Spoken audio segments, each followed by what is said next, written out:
Nagluluto tayo ng munggo mga guys. Mga lodi. Nagisa ako ng munggo na maraming bawang at sibuyas.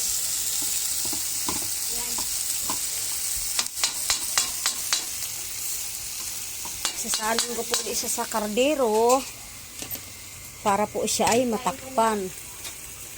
Dahil gusto ko po magluto ng may takip. Ito po siya mga kaludi. Ayan. Tinakta ko po siya sa kardero. Hindi po kasi siya nahalo.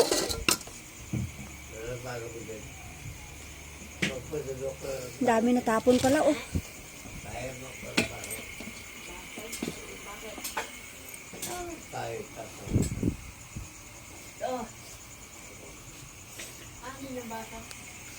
Ayan siya mga kaludi. Ito ay biyernes mga kaludi.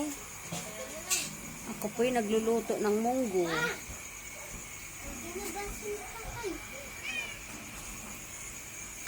At ilalagay ko na po yung ating alokbate. Ay, saan tuti? Ang dilim! Lalagay ko na po sa gulay ang ating alokbate. Gusto ko po sa munggo mga kaludi ay dahon ng alokbate.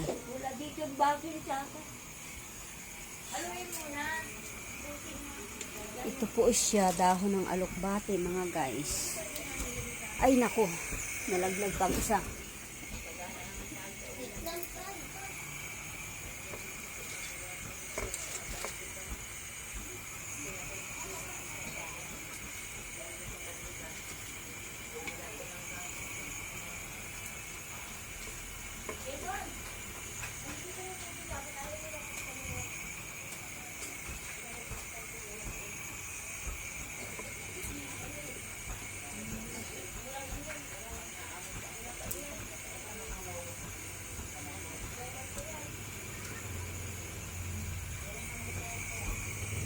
Wow.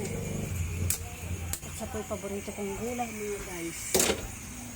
Wala nang papari sa munggo na may alokbate with chicharon. Ang dilim ng bahay namin. Grabe. Wala kasi nag-aayos ang aming ilaw.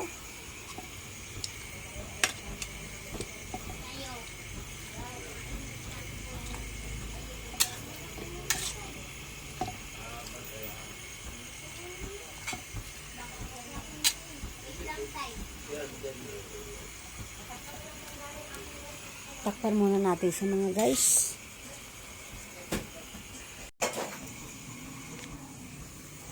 Ayan po siya mga kaludi. Lalagyan po natin ng tukwa. At kita nyo po siya puti. Hindi ko po siya pinirito. Dahil ayaw ko po ng mamantika na pagkain.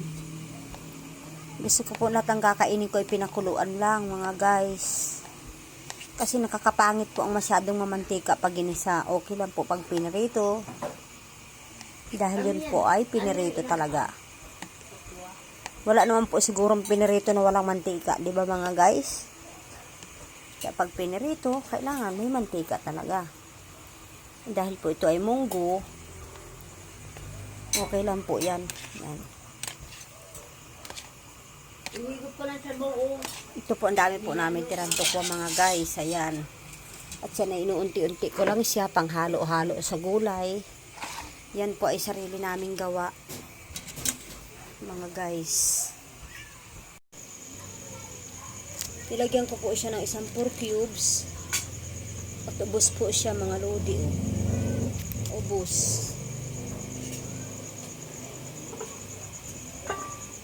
Ayan po siya mga guys.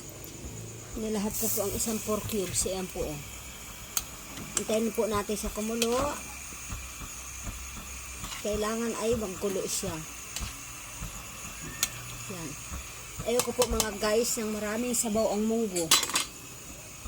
Gusto ko po ay saktong sabaw lang mga guys. Wait lang po habang naghihintay po tayo. Pigpitin ko muna po ang mga kalat. At ayoko po na may kalat. po na makalat ang lababo mga guys.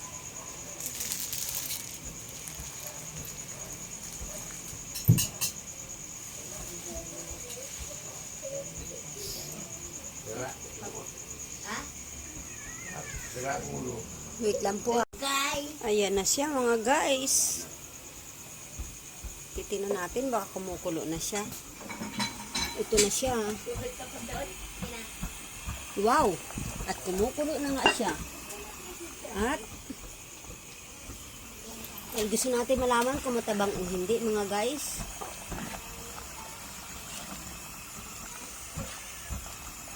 Gusto po natin malaman kung matabang o maalat ang ating niluto. Ayan. Gusto ko po sa munggo ay hinihigop-higop mga guys.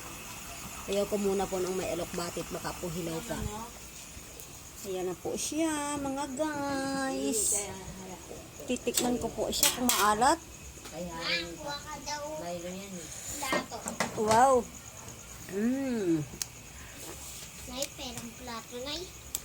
Sarap mga guys. Kulang siya sa kunting asin. Kulang siya ng asin guys. Sabi ko, konting asin lang para kung maalat. Ay kung matabang, pwede natin siyang dagdagan. Ayan, dadagdagan ko siya guys. Kunti. Sinong ate? Si Tita Pres. Bibigyan. Saan? Adalin. Pwede ko na siya ilahat to. Hindi na kahit na mag-uwi na. Di, si ate.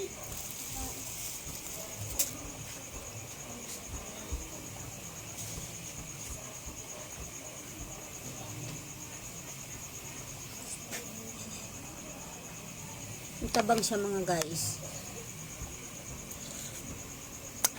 Pero masarap na siya kahit matabang. Kulang na siya ng kunting asin talaga. Ayan siya guys. Oh. Hindi kasi ako mahilig sa bitsin. Ayoko na maraming bitsin na pagkain. Patuloyin mo na yung ano. Papakuluin pa. Mga guys. Ang sarap niya.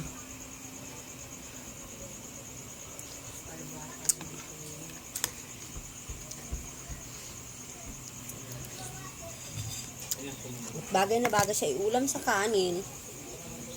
Kain tayo mga guys. Bigyan mo naman si Nini ng gulay. Kain tayo. Walang pala. Kain tayo mga ludi. Kalabasan, walang pagbuhay-buhay. Sarap. Nako.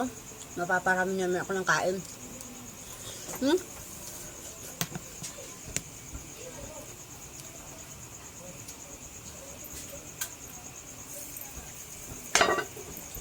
Ayan sa mga guys, oh.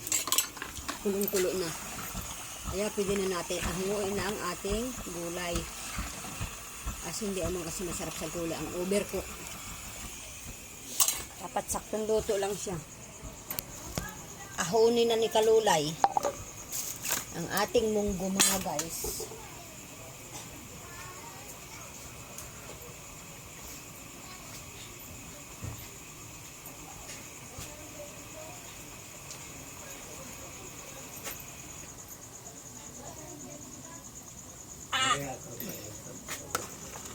Iskodoy. Ayan siya mga guys. Ayan siya. Makahilo pa yung balak. At ang sarap-sarap niya. Bati. Wow. Wow. Yan. Ito na yan? Bye-bye. Enjoy for watching.